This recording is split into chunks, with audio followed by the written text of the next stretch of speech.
Joining us now, our good friend representing Mississippi House District 60, Representative Fred Shanks. Good afternoon. Into the afternoon now, my good friend Fred. How are you today, sir? I'm doing well, Gerard. Kind of start things off, I wanted to brag on you just a little bit to your listeners. A couple weeks ago, Gerard and I were at an event, and we had an elected official come up and start speaking to us, and he had been in the throes of fellowship pretty hard. He was going on and on about how informative the show is, how good a job you're doing, and he made the comment, he said, "Hell, I don't even know what's going on until I listen to your show." So I'm not going to name him, but he knows who he is. But that's a plug. Well, for how good the show is. I appreciate that. Yeah. And look, we get into some controversial matters. This school consolidation deal, we got lots of great listeners that I think enjoy the show, that have some ideas on that, and that's what's great about it. We're having, I think, a civil conversation about it. Absolutely. As we should, and there may be different viewpoints, but out of that comes hopefully a lot of good ideas that we can take forward and come up with the best plan and best approach. And hopefully that's what's happening down there at the Capitol as well. It's kind of how it works. Absolutely. We're headed for conference weekend, so things are being discussed and laid out on the table right now. So conference weekend, of course, means that everything's kind of been swapped back and forth and marked up. Yes, a couple things we concurred. The House concurred today on the teacher pay raise, so that will pass. So for the love of God, somebody let lobbyist by the name of Nancy know that we did that. It's done. Everything's looking good on that. Also, $1,000. Yeah, that's right. That's right. And then another big one that we've been working on, and it's it only comes every couple of years, is the Medicaid tech bill. Okay. And we tabled the motion to reconsider on our end, and the Senate did the same. So that will now go to conference. Originally, we were thinking we may have to come back on a special session to take that up, but it looks like we're going to be able to get things worked out, which is a good deal. Yeah. Well, so you guys have been busy working on that. I know the Medicaid tech bill is critical that gets done, and we had Representative Becky Curry on the air yesterday talking about some concerns she had with the third party that operates Medicaid. That's right. And it sounded like some valid concerns raised there. Absolutely, she does. And there's a couple of issues that we've been working on, and we are actively looking into her concerns and some other concerns as well. I can assure you that. Right. That was one of the things I wanted to do when I got in is talk about some PBMs. Yeah, things like that. So pharmacy benefit managers we're talking about. I know you know a lot about that, and that is a very complex subject and one that has come under a lot of scrutiny. Absolutely. And President Trump, frankly, shined the light on that. And it should be. It should be. Absolutely. So some other states have taken some action on that, and hopefully we're heading in that direction. Yeah.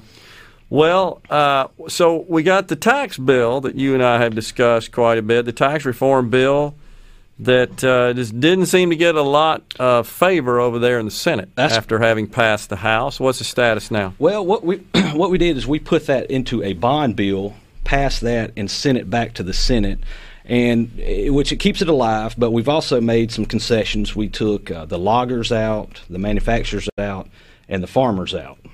So really making it more appealing to them. They had some concerns on those three issues, so we've taken that out, sent it back over, and hopefully we'll get some good discussion on that. And so by taking it out, we should explain what that means is that the original legislation would have increased the sales tax rate from 1.5%. I think all three of those industries currently pay 1.5%. It would have taken it to 4%. That's correct. That would be on their purchases, not what they sell, but certain products and services that they purchase. Again, that's manufacturers, farmers, and loggers. So the amendments to the bill that you guys made in the House was to keep that intact. But in exchange for that, we reduced the personal exemption.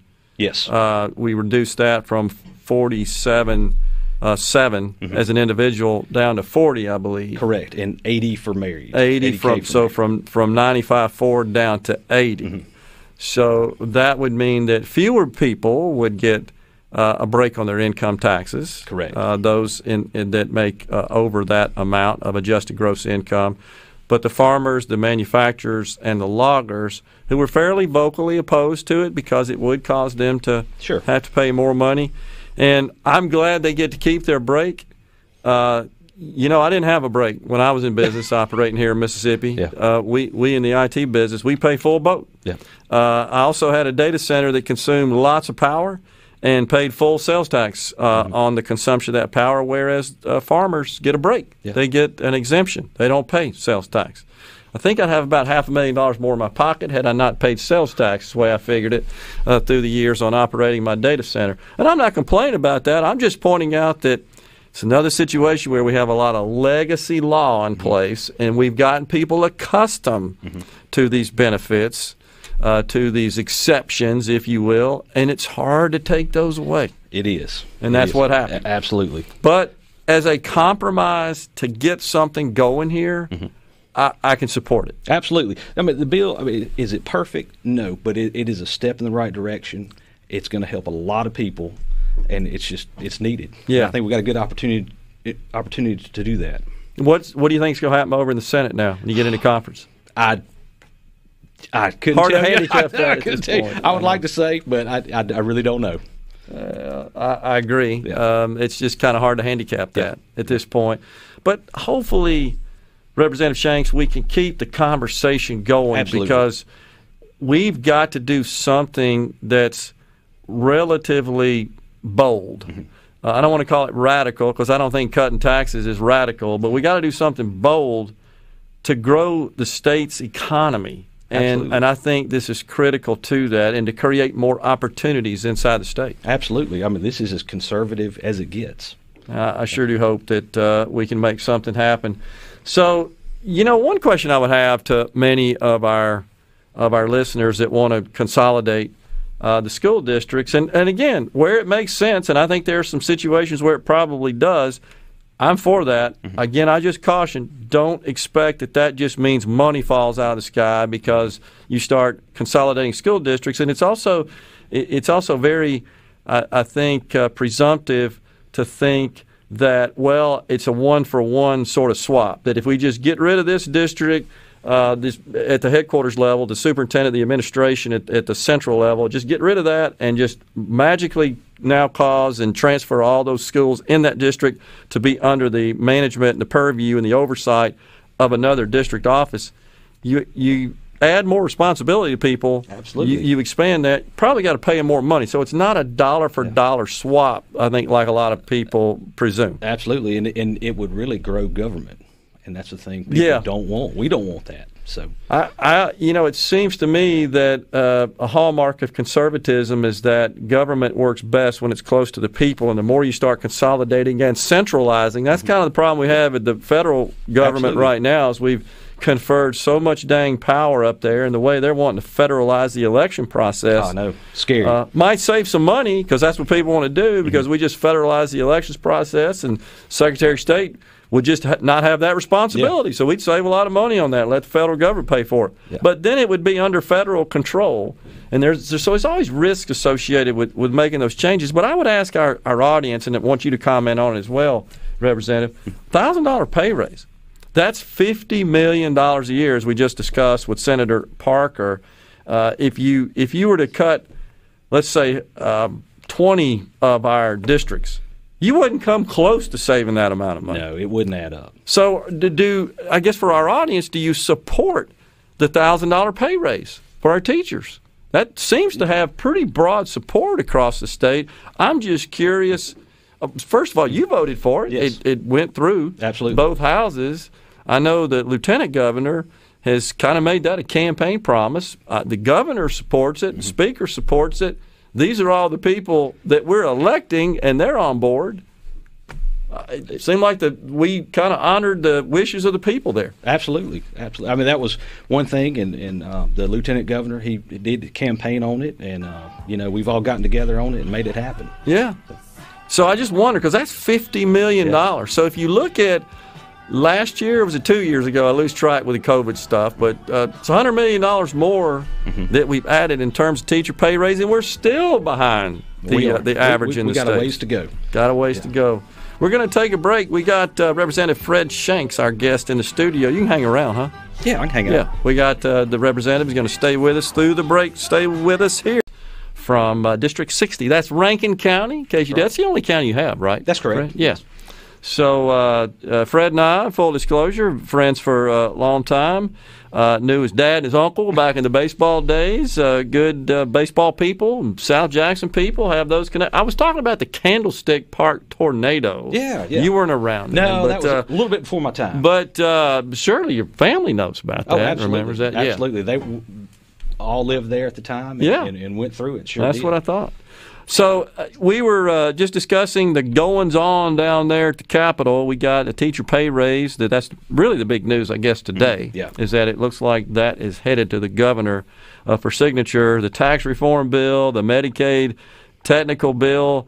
I know you talked about wanting to do something about PBMs. Something else that Representative Shanks, I've talked to other members of the legislature here. We got this medical marijuana deal. We can't forget that. Yeah, absolutely. And where that's going. And wow, there were some tussling and dusting up going on that. Oh, it got right. But just to kind of catch everybody up on that, the Senate introduced a bill which would be an alternative to the original initiative. They sent it to the House. The House killed that bill. Some people think that the House killed the whole initiative, but that's not true. We just killed the alternative. But since then, the alternative has gone back to the Senate, and they have now inserted it into, I think, Harper Grace's law. Yeah. So that will go to conference, as what I understand right now, and we'll kind of see where it goes. Have you ever seen a session where we had so much of this? Well, I don't like what you guys sent over from the other house, so I'm just going to insert mine in this bill over here and that bill over there. And this would be the most that's happened in my career. Okay. Yeah, absolutely. Well, it seems just as an outside observer, it certainly seems that way to me. Are you a little surprised at how difficult it has been for us to get some cooperation between those factions of government, those lawmaking bodies, the House, the Senate, and the governor's mansion, but certainly between the House and the Senate, where both are under majority control of the same party, that being the Republican Party here? Definitely. I think we need to, sit at the table, lay things out, and really be a little more open for discussion. I do. It kind of goes both ways. Yeah. Well, hopefully that will be the case as we try to work through this and certainly have maybe a more cooperative session, shall we say, in the future. But and I've heard that from some other members as well. Look, they're elected. They have philosophies. They have agendas. They have accountability to their constituents, and hopefully they are adhering to those. I think that's in their best interest and the best interest of the state. But sometimes I think we get to the point where, what's the old saying, that you don't want perfect to get in the way of the good? That's right. And we've got some good things I think we can do here in the state, but if we hold out for perfection, we end up just digging a dry hole. I agree. We've got potential to have some really big things this year. And we've got our foot in the door, and we need to keep pushing forward on it. And we're fortunate here in Mississippi that we don't have the big budget holes that some of the other states experience that are having to deal with money coming from Washington to plug those holes, which kind of leads me to something else that you might have thought about, or certainly your colleagues have thought about, and looks like we're set to get a bunch of money here from the stimulus act that Joe Biden just passed. Man, they're just printing money like crazy up there. Yeah, $1.9 billion, it looks like, is going down to the state, at the state level. So what do you hear about that? Well, if your population is over 200,000, the money will flow directly to the cities and counties. Right. If it's under, it'll come through us. Okay. But for instance, the city of Jackson, I think last time I saw, they're getting $46 million. 40, yeah, just under 40, and Hinds County 45. That's right. That's right. And you can use that for sewer projects. Which it seems like is needed over there. Yeah, I had breakfast with one of our mutual friends who sits on the city council over there in Jackson this morning, and talking about that. But so here we got another big chunk of money coming down. I really honestly am not crazy about that even happening, because I just think it opens up the door for all kinds of crazy stuff. What are you hearing down there? Has that even been discussed at this point? Not really. I mean, I've been in communication with Michael Guest's office. Of course, he's my cousin. Yep. And he's just, as soon as he gets the information, he lets us know. But it's still a lot of unknowns. The one thing I would like for the listeners to understand is, this is all one-time money, and it's earmarked for certain things, certain projects. So it's not like we can take this money and hand out raises, things like that. So certainly don't want to commit to any long term. I mean, that's just kind of an old operating principle in businesses. You don't want to use short term revenue to fund long term expenses. Correct. And so if we committed long term to sort of raises and the like, and just other expenditures that recur, that becomes a problem when you've got one-time money. Mm-hmm. That's going to bite you, as they say, down the road. So, but that kind of gives us back to, well, what are we going to do with this money? Because a lot of that, of the design, I guess, of the funding and the amount and the allocation of it, it was primarily designed in Washington to take care of those blue states, which have been way more locked down than we have, and have big budgetary holes in their cities, their counties, and at the state level as well. New York, California in particular, two of the largest states. And so the other states, however, in accordance with our Constitution, are getting a proportionate allocation. And I just wonder what we're going to do with $1.8 billion. We got $1.2 last year. So and we still have some. Some. Mississippi's fared very well considering the pandemic, and like I said, we've still got a couple $100 million that were up. Yeah. But the one thing it's going to do is it's going to keep Shad White very, very busy. A lot of auditing to do. Yeah. Well, I have this old saying that I think is fairly true, but where there's big government money, there's usually big fraud and waste and abuse. I would think that's very accurate.